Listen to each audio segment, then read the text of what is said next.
Hey guys, welcome to some more video games. I wanted to shoot this video as a sort of video game collection update. As you all know, I'm trying to recoup my entire video game collection from my parents' house when I did my cross-country move. It's a slow and painful process, but here is my entire Game Boy Color / Game Boy Pocket PS1 collection and a couple other games that I want to reconcile here in the video game museum. So without further ado, let's get into the handheld games. Pokemon Gold version, and we will require a little zoom in. There we go, hopefully it's in focus. The second generation of Pokemon, this game was a big deal because it included a day and night cycle, and it keeps track of the time all the time with a little watch battery built inside of the cartridge here. So once that battery runs out of juice, your save file goes with it. So try and transfer your Pokemon and somehow immortalize them in a different piece of software, because this thing has a lifetime and time's a ticking. But yeah, it was a really awesome game. It also opened up, once you beat it, to the starting region of Generation 1. Was it Kanto, I believe, which is pretty cool. So you could have a really big national dex, right? You can collect up to the 200 or 250 or so Pokemon that were out at the time. Game Freak needs to get back on that. I want a new Pokemon game in which you can catch all the Pokemon, because, come on, that's the essence of Pokemon. Yeah, gold version, very nice. Bomberman Max Blue Champion. This is one of two versions that came out. There was a red version. I guess Bomberman was trying to cash in on those different version release type of games, but this is just your standard Bomberman fare here. And I got this because of a game that we're going to cover in a little bit. It was basically the first video game franchise which I had experience with in my early days of video gaming. You guys are going to see a running theme here with a handful of these games that were given to me as gifts from people that don't care about video games as much as I do, and this is one of them. We got Super Mario Land 3, aka Wario Land. So this is Wario's first title appearance, and it's a side-scrolling platformer. Don't know much else about the game, but there's a few other games in the series dealing with Wario. Another gift, we have Super Mario Bros. Deluxe. I'm not 100% sure if this is Super Mario Bros. 1 and the Lost Levels packaged into one, or if it's just the first iteration with a reskin here for your shiny new Game Boy Color. But it's always nice to have this side-scrolling platformer, one of the classics. Godzilla, the series for the Game Boy Color. These cartridges, which are not translucent but are black, meant that they had Game Boy Color compatibility, but you could also play them on your older Game Boy Pocket or standard Game Boy console, right? So they wanted to make that differentiation in the cartridge color. But this one's pretty fun. It's just a side-scrolling shoot-'em-up of sorts. You're Godzilla on the left-hand side of the screen, and you work towards the right through levels where you try and tail swipe some aircraft and foot stomp some foot soldiers. Good times. This is a goodie. Nicktoons Racing. This game made an appearance on the streams where there is an oversight in the actual game. Shout out to the Angry Beavers, where Norbert is labeled as Daggett and Daggett is labeled as Norbert. I don't know how that got past the quality team, but it is a mistake immortalized in an age where you couldn't just simply patch video games. But this is a solid racing game. It kind of has that isometric perspective, and I had lots of fun with this as a kid. Jurassic Park Part 2, The Chaos Continues. I actually have Part 1 laying around somewhere. I actually may have left it behind at my parents' house, but this is a pretty solid side-scrolling shoot-'em-up. Another gift by a family member long ago, so thank you. Mickey Speedway USA, another racing game with an isometric perspective and some impressive tech. Some of the courses here offer variations in elevation, so there's slopes and ramps and that sort of thing. And for a game of, this age, that was pretty impressive. So a nice little racer here with Disney characters. Karting games were all the rage back then, so everyone tried hopping on that bandwagon, and here is one of those games. Pretty sure it came out on the N64 as well. Pokemon Red version. This is my original cartridge from back in the day. It must have been like my second video game owned ever, and I have my brother's Pokemon transferred onto this very cartridge, and they have since been immortalized in a Retron 5 save state, including an authentic Mew. So that's pretty awesome. The battery has held up in this cartridge, I guess, because that data file still exists with my Pokemon, my brother's Pokemon. And yeah, what else can be said about Pokemon that hasn't been said already? It's an iconic franchise that's here to stay for a while. Bomberman GB. This is my very first video game I ever owned, ever. And a game which made me like Bomberman. It introduced me to the franchise, and that's why I've bought several Bomberman games since this one. This was my very first experience with a video game that I owned personally, so very fond nostalgic memories surrounding this one, and I'm looking forward to beating it finally at some point this year. Gex, Enter the Gecko, a weird side-scrolling platforming game. As kids, we used to buy games that had cool cover arts, and I guess this is one of them. We have a gecko with a tuxedo. So I'm like, sign me up. Never got further than like 3 levels into this game. It's a weird one. It's probably a tough one, but I'll check it out for nostalgia's sake at some point. Tetris! What's there to say about Tetris? It's just, your perfect puzzle game. And I think I got this particular cartridge at a Goodwill for like $1, so that I could not pass up. It's extremely minty. Army Men, an isometric shooter action game. Again, as kids, you pretty much forced your parents into buying you anything you thought was cool. Lego Racers. I had a thing for racing games back in the handheld era, it seems. And this one is just very mediocre. I used to think that you could build your own cars, and you sort of can, but you can only pick from like 3 different parts. So that's the variety right there. Gameplay, very, very basic. Camera behind your cart, and you drive in a straight line for the most part. Spy vs. Spy. I love this game, and I just beat it this year for the first time ever. This game has several iterations published across a multitude of platforms, but here we have the Game Boy Color version, which is a very good version of the game. You play as a spy in a race against the enemy spy, gathering items needed to exit the level. So there's some combat when you guys run into each other in the same room and you're trying to steal the briefcase that can hold all the items, and that sort of frantic fun. But it's actually a very excellent game. You can set traps and that sort of thing. I had lots of fun as a kid playing it, and I still did when I beat it this time around. Little Nicky.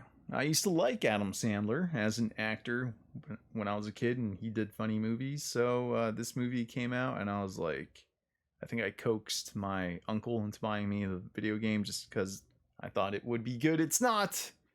There's like a weird collection of mini games that I think I had more fun with than the actual core game, but not much else to say about this action platforming game.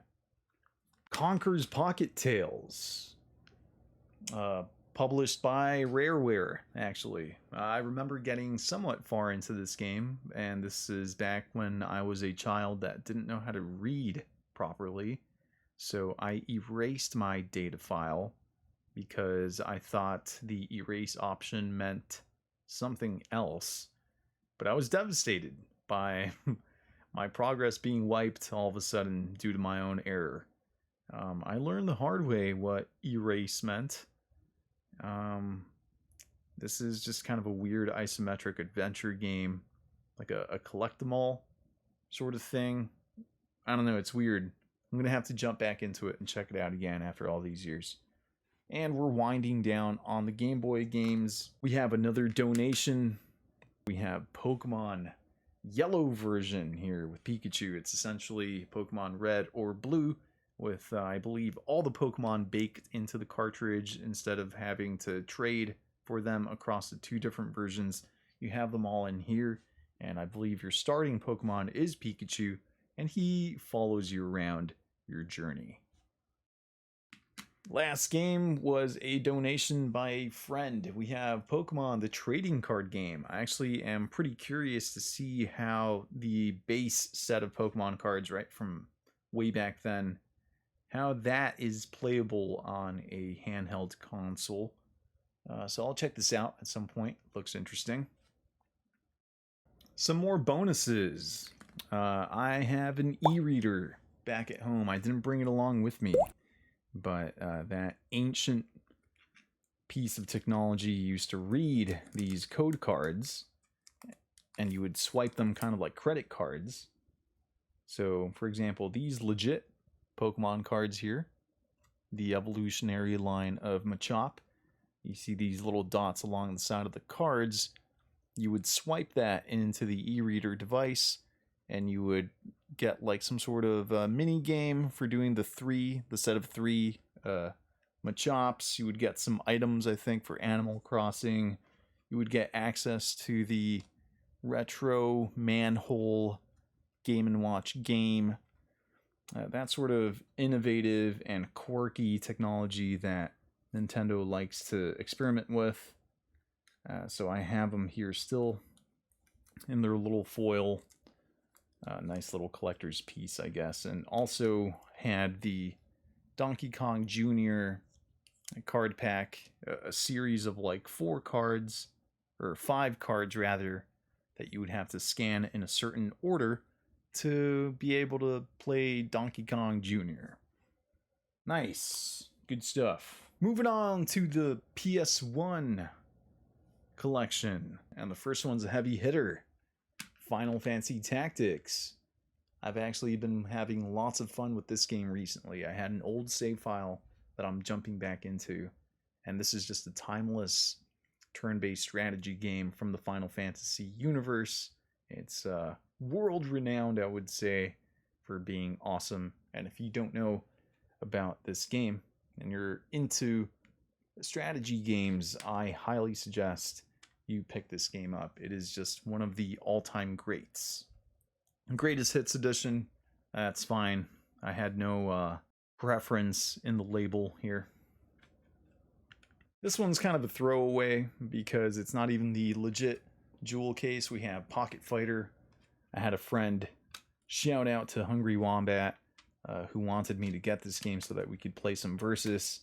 And I don't really remember, is there some sort of weird puzzle mechanic in this game, or is it just tiny, chibi Street Fighter characters?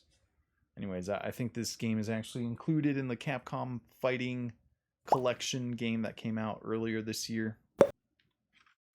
SmackDown 2, Know Your Role, with The Rock and Triple H and some other guys, Undertaker, Chris Jericho. Wrestling games were pretty big back then. Back in, what is this, maybe 2002? Maybe earlier, 1997. Lots of fond memories playing with the PS1 multi-tap. We would have the whole family gathered around the television, just smacking each other silly. a great wrestling game for the PS1. Tony Hawk's Pro Skater 2. Back then, this was the original skateboarding game on consoles. Nowadays, there's a bunch of them that are kind of more simulation type games, right? You have these complex analog stick movements that you have to follow through with to unleash your tricks. But in this game, they were just simple button inputs, and this game, paired with an amazing soundtrack, cemented itself in the annals of video gaming history.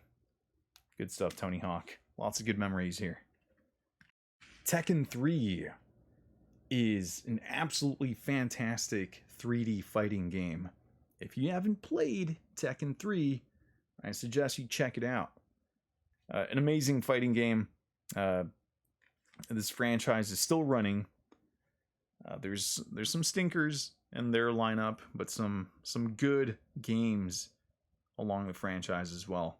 This Tekken is an iconic fighting franchise.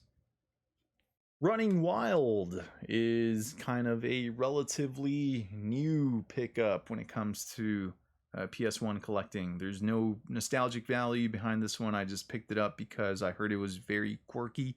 It's a 3D racing game, but you're on foot and you're an animal, or sometimes you're, well, she might be a rabbit, I'm not sure, but yeah, it's silly fun to be had here.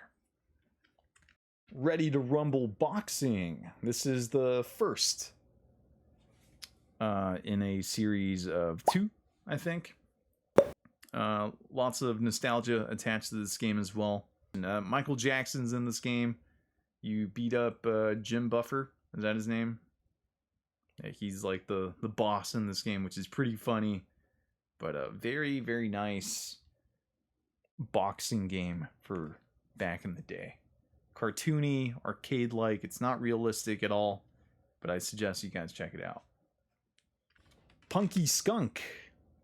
This is a side-scrolling platforming game, if I'm not mistaken. But, I mean, just look at that cover. It is so very funky. It's one of the main reasons why I picked it up. Even the CD looks very in-universe here with the design. I don't know much about this game. I just saw it, and it looked nice. Nightmare Creatures 2. I have some old memories about this game. It's a 3D hack and slash, horror hack and slash, and the chainsaw dudes in this game still haunt my memories. I remember in some trips that my brother and I partook in our early childhood, I would just watch him beat this game and play through it. It happened a couple times. Scary game. I'll check it out at some point in broad daylight, not in the middle of the night. It's actually pretty scary. You got music by Rob Zombie, so very fitting, right, for a hack and slash such as this one. Not really sure about part 1, but here's part 2. Miss Pac-Man Maze Madness. Not your traditional Pac-Man or Miss Pac-Man game, but this one was given to me by my brother when he came across a video game lot. He got all the good stuff, and he just gave me Miss Pac-Man. But you know what? It's actually it's supposed to be a decent game. So it's not a piece of poop by any stretch of the imagination. I think this one's supposed to be decent 3D adventure game with some Pac-Man elements. Mortal Kombat Trilogy is a very cool Mortal Kombat game because it wraps up the first 3 games into a single package. So you have all the characters and all the levels, if I'm not mistaken, kind of just mixed together, and offers lots of, characters to choose from and lots of nostalgia. So that's a nice pickup right there. Load Runner, another relatively new pickup or addition to my PS1 collection. I only got it because the cover art looked weird. This includes 2 games. I think it's Lode Runner, The Legend Returns, and Lode Runner Extra. Lode Runner is a retro puzzle platformer game that I am not, or at least I wasn't familiar with when I picked this game up. I had only heard of the name, but don't really know much of the mechanics or gameplay. But there it is. Dino Crisis by Capcom. This is basically Resident Evil, but with dinosaurs. And the main reason I got part 1 was because I have lots of nostalgic value for part 2, Dino Crisis 2. This game I would watch my brother play back in the day, and it was really cool. It has your classic tank controls, your pre-rendered environments, and in this game there's a really cool feature where you collect like some dino data, and with this data you're able to access that dinosaur in like a stadium fight sort of game mode where you can just the game turns into a dinosaur fighting game sort of thing. It's weird, but it's really cool. I think Capcom should revive this series, or at least like remaster them and put them on current gen consoles. I think that'd be pretty awesome. A lot of people would like that. Darkstalkers 3. This fighting game here is not part of the Capcom fighting collection, and that's okay, because that gives this game meaning. Really, really awesome visual style in this game. The pixel art is nicely done. There's some pretty awesome stages, very bizarre environments, and cool music. I love playing this game. Actually, it's really, really cool. A Capcom classic, I would call it, for sure. Crash Team Racing. Again, a kart racer we have here.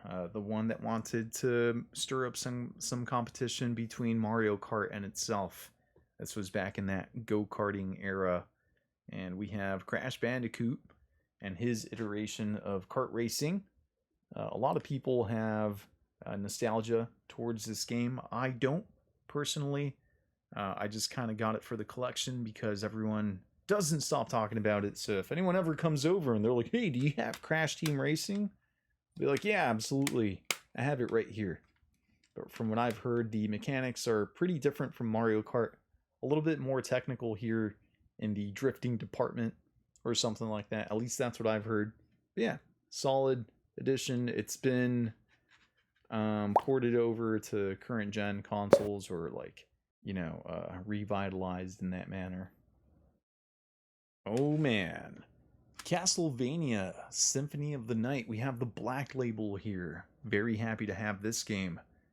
This is the Metroidvania that made Metroidvania is what they are. One of the greatest games of all time.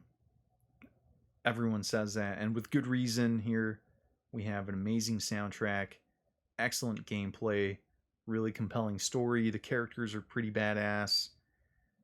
I mean, there's nothing I could say about this game that hasn't been said before. It's just an all-time classic. If you love Metroidvanias and you have not played Castlevania Symphony of the Night, stop what you're doing right now and get yourself a copy of this. I believe Limited Run did the Castlevania Requiem collection thing, which includes this game and some other Castlevania game, but please do yourself a favor and play this game. It is really, really amazing. Last PS1 game, we got Bushido Blade 2. This is a 3D fighting game. One-on-one sword fighting, and the gameplay involves you possibly dying in one fell swoop if your vital organs get struck by your opponent's blade. And you could do the same to them if you're good enough, or incapacitate their limbs they'll limp around or have a little messed up arm for the duration of the fight until you kill them. But yeah, this is a pretty interesting concept for a game, and it's pretty sweet. All right, moving on to some odds and ends that I just wanted to reconcile up here in the gaming museum. Tekken Tag Tournament on the PS2. This game is excellent. It's a very, very good fighting game. It has that tag mechanic in which you choose two separate fighters for a single fight, and you can swap them out at will. Tekken is just such a good fighting franchise. And part 2 to this game, and I believe the definitive edition being the one sold on the Wii U, is also another really awesome game to get into. If you're into fighting games, you cannot go wrong with this game right here. CONTRA Shattered Soldier. Here we have a more modern CONTRA game in terms of visual style that sticks to the tried and true gameplay formula of dying in a single hit, kind of making the screen a bullet hell, and just some very gory visuals and some extreme violence here with some heavy metal tunes blaring in your ears as you can co-op the game with a buddy. A really, really awesome game that I wanted to play. This thing was locked away in my parents' house for a couple years, and I really wanted to have another go at it. Oh man, Downhill Domination. What an excellent mountain bike racing game. You're just speeding down steep slopes in some arcadey goodness, 60 frames per second, silky smooth animations, and tons of fun to be had with this game. This is one of those games that really isn't too valuable, but the sheer fun factor in this game is something that made me say, I need to put this thing in my luggage so I could go ahead and play it, because it's truly a really awesome game. If you're into games like that, more modern games such as Steep or Riders Republic, this might be one of the daddies right here. One of the ones that kind of set the bar really high for those sorts of games. Front Mission 4. Longtime fans of the channel might notice that I have touched on this game on Churrasco Voltorb's YouTube channel. That video was an exclusive to his channel, so go ahead and check it out for some retro video game reviews and video game pickups. I'll leave a link down in the description to his channel so you can check out that stuff. But Front Mission 4 is a mech strategy game, kind of like a turn-based tabletop game here in which you swap your mech's arms out for different attachments such as sniper rifles and blades and that sort of thing. This is the 4th iteration in a long-running franchise, it seems, by Square Enix, which is pretty interesting. This game is very excellent, and it's one of my brother's favorites, actually. And he always talks about this game and how much I need to get into it. So I brought it up here with me.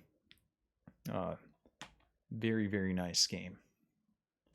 Looks like we're done with the PS2 games, so let's get into just a couple Wii U games here. I brought this one up from my parents' house just because it needed to be safe kept in the museum up here. I didn't trust this thing rotting away in a cardboard box for much longer. We have Devil's Third. It is the infamously bad 3D action beat 'em up type game. It says it's an action shooter hybrid.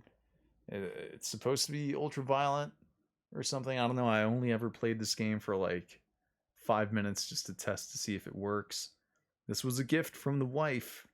It was laying around in a GameStop back when copies were basically evaporating. So got it for decent price. We have Vin Diesel here, looking very stoic. Super Smash Bros. Brawl. And the only reason I brought up this game was so that I could have all my Super Smash Bros. Games in one place.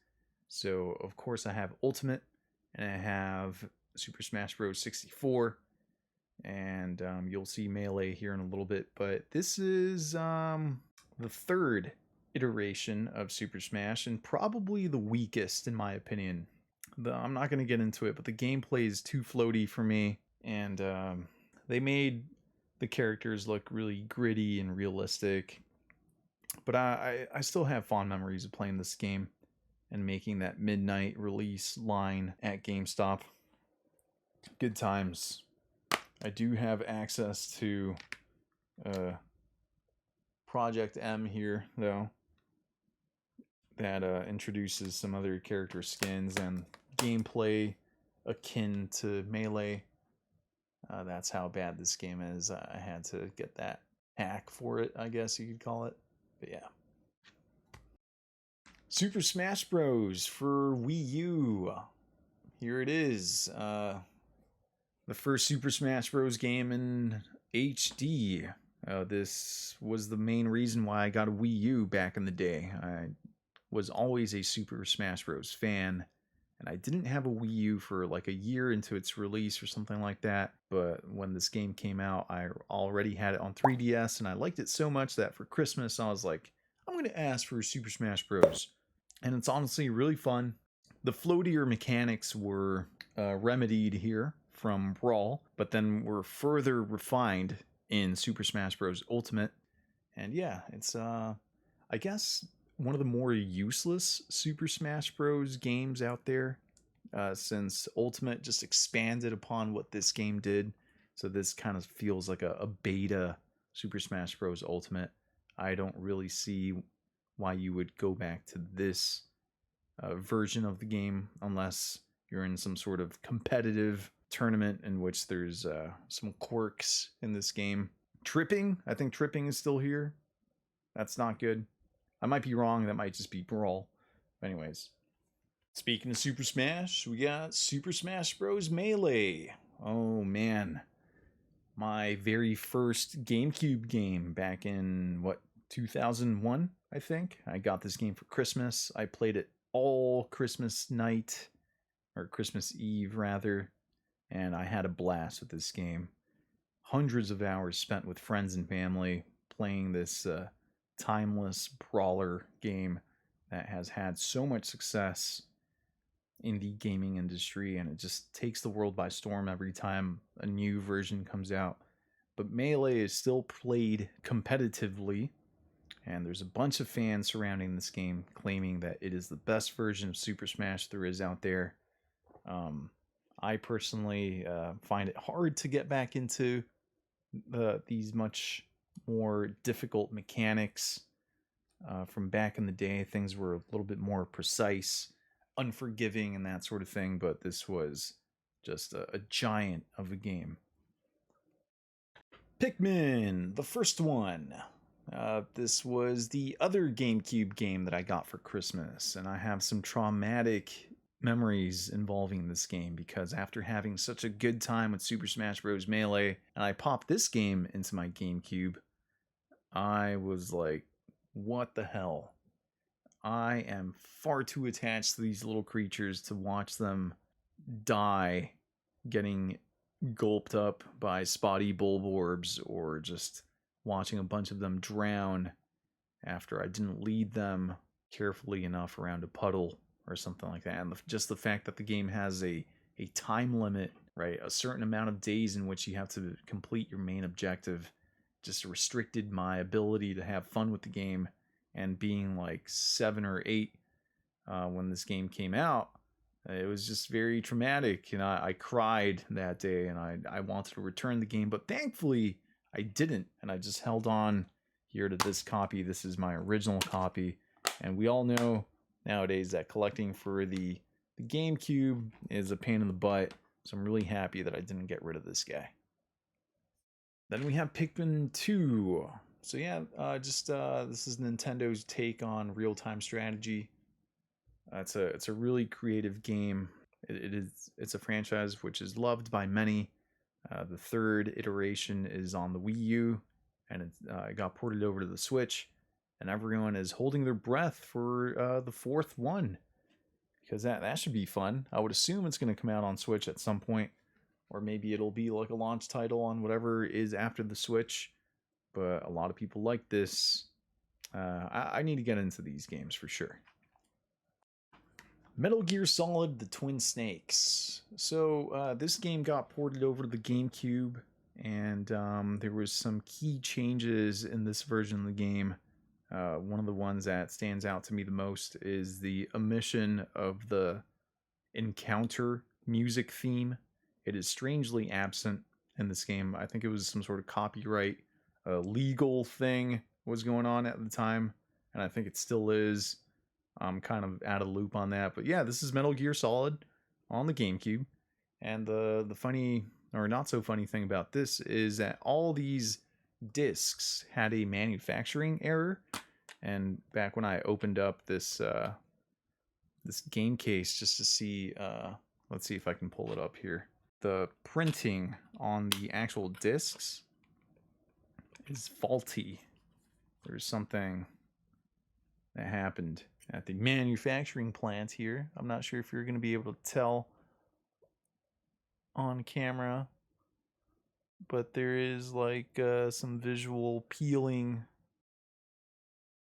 There's some peeling going on the label, and that was just a manufacturing error that all discs have for Metal Gear Solid Twin Snakes. That's really unfortunate. But back when I opened the case, I thought, oh man, my game is cracked. But no, it was just the paint here in the dual disc. Disc 2 has been affected. But a Solid Snake is a badass, and this game is an all-time classic. Gotcha Force. Kind of like a customize your own robot and fight in a 3D arena type game. This was a more recent purchase, I guess, in my GameCube library. I never had it as a kid, but then when I started looking up some games that were must-haves for the console, I came across this one, and at a very good time before asking price was too high for it.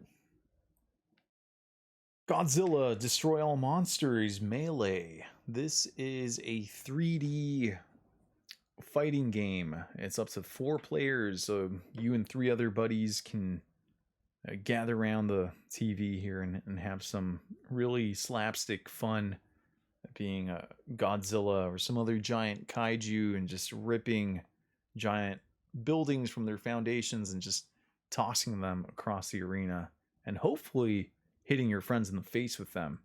But yeah, I need to get back into this game and unlock some of the characters because it was lots of fun. Pretty sure I got this game for my birthday at some point, and I just never got around to unlocking any of the characters. We have another heavy hitter here. Fire Emblem Path of Radiance.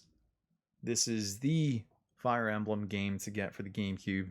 It might actually be the only Fire Emblem game on the GameCube. But yeah, this has Ike in it. You guys might kill me for this, but I've never played a Fire Emblem game in my life. I just never got around to it. But I know this is the game to get. And just excellent turn-based strategy game here. I'm excited to check it out. I heard the story is very compelling, and it has some very likable characters and that sort of thing. And just like the Fire Emblem franchise as a whole is has a lot of supporters and lovers of the series. So I want to see what all the hubbub's about. Eternal Darkness: Sanity's Requiem, a horror game, a 3D action game also, which employs some mechanics that try and make you feel like you're losing your mind, I think, right? The TV input will switch automatically, and the game will try and trick you into thinking that you're losing your marbles, but it's actually kind of how the game works to do some stuff. Like if you're low on health, I think things get crazier and crazier. So it's a pretty innovative. I've heard a lot of good things about this game too, so I want to get into it at some point. Check it out and see if it's good or if it sucks. And the last game, we have Def Jam Fight for New York. Wrestling games were a big deal back around this time, and when they started putting rappers into a fighting game, it was pretty unique. But this is a lot more violent here. There's a lot more street fights.